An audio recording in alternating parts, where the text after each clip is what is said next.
सिखाएंगे। कैसे सिखाओगे? उत्तर प्रदेश में जहाँ गंगा और यमुना जैसी महानदियाँ बहती हैं, वहाँ किसान अपनी खेती को भगवान से भी ज्यादा पूजते हैं।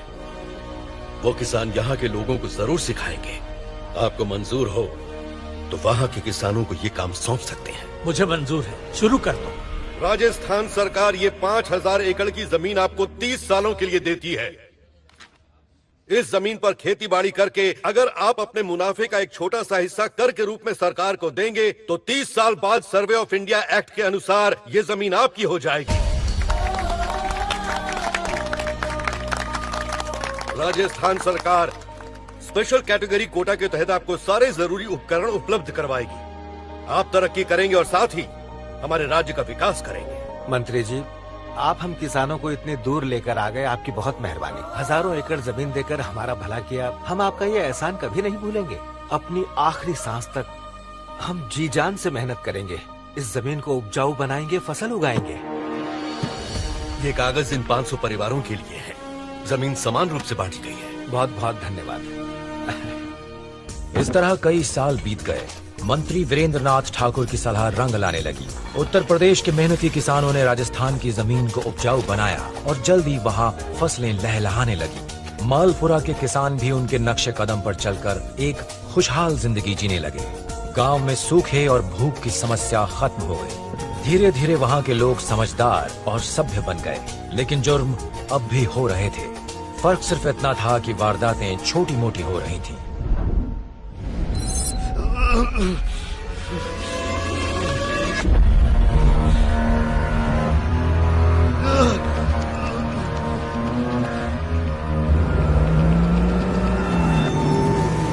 ये प्रोजेक्ट के लिए राइट लोकेशन है ना? Yes ma'am. Yes yes yes. Rajasthan government को परमिशन के लिए लेटर लिखो। Okay okay. हाँ, एक और बात, ये जमीन जिन किसानों की है उन्हें बुलवा लो।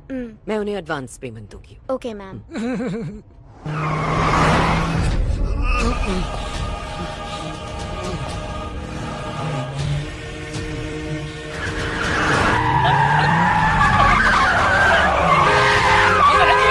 रोड के बीच में खड़ा है।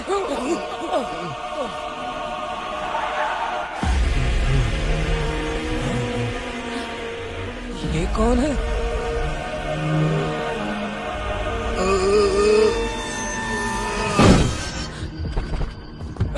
अरे मरने के लिए यही गाड़ी मिली थी। ए हटाओ इसे कोई।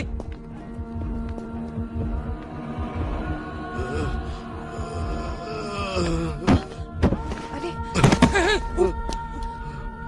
देखो ये जिंदा तो है ना? सांस चल रही है मैडम। इसे कार में लेटाओ। पर क्यों?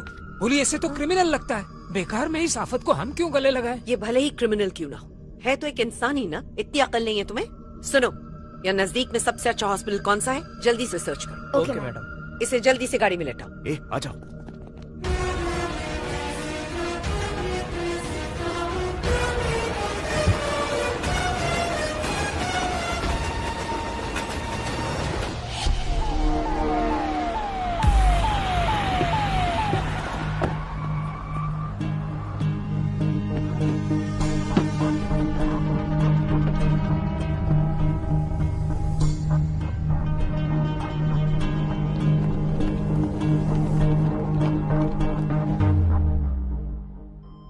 धीरे धीरे अपनी आंखें खोलो।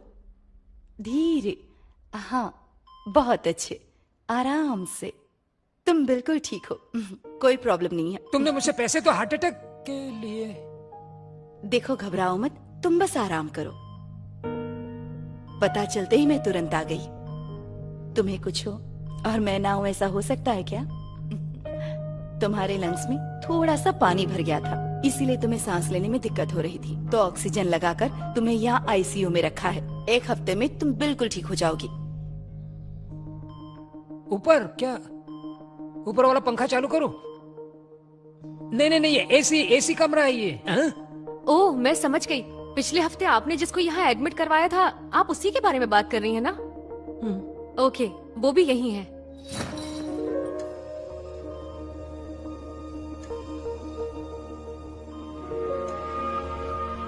इनके शरीर पर कई जगह चाकुओं से वार हुआ है और सर पर भी किसी भारी चीज से वार किया गया था। इतनी चोटों के बावजूद भी ये जिंदा है, वाकई ये ताज्जुब की बात है। जब तक ये कोमा से बाहर नहीं आते डॉक्टर्स भी इनकी कंडीशन के बारे में कुछ नहीं कह सकते।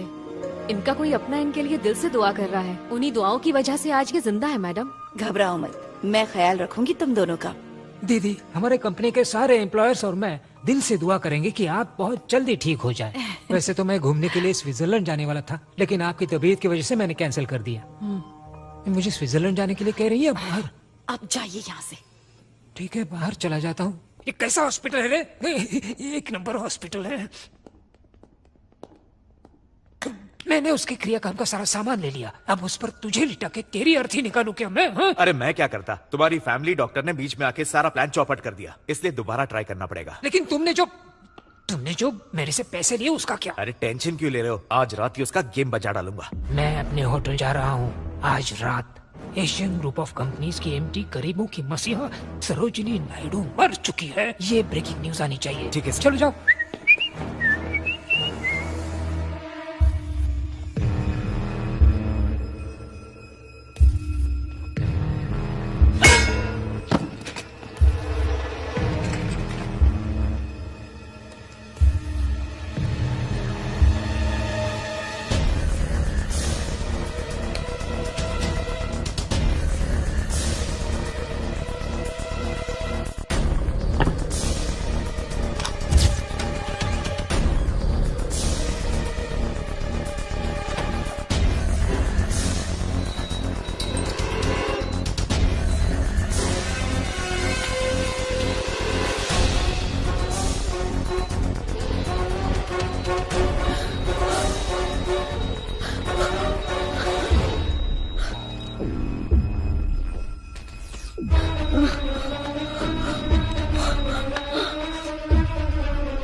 ये क्या कह रही हैं आप उसे गोद लेकर अपनी जायदाद का वारिस बनाना चाहती हैं? बिल्कुल। अगर आप ऐसे किसी अनजान को अपना वारिस बनाएंगे तो हमारी कंपनी के 8,000 एम्प्लॉयज रास्ते पर आ जाएंगे। वो अनजान है, पर तुम तो हमारे अपने हो ना। तुमने कंपनी के लिए क्या कर लिया?